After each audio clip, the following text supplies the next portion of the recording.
Comics of 100 Years Ago, September 1st, 1924. It's Little Orphan Annie by Harold Gray.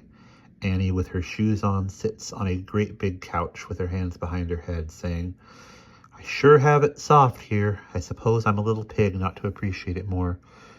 It looks like she might be leaning against the piano, but she might also just be leaning against a big table in an empty room where we can see a floor-to-ceiling window, lots of wall paneling in the bottom of a staircase. She says, "Here I have clothes and servants and swell eats and almost everything for an orphan.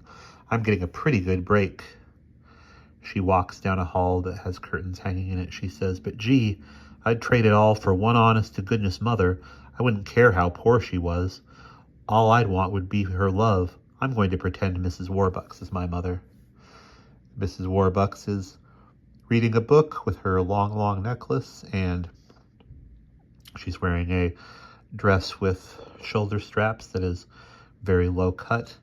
Annie says to her, "Mother, may I sit on your lap?"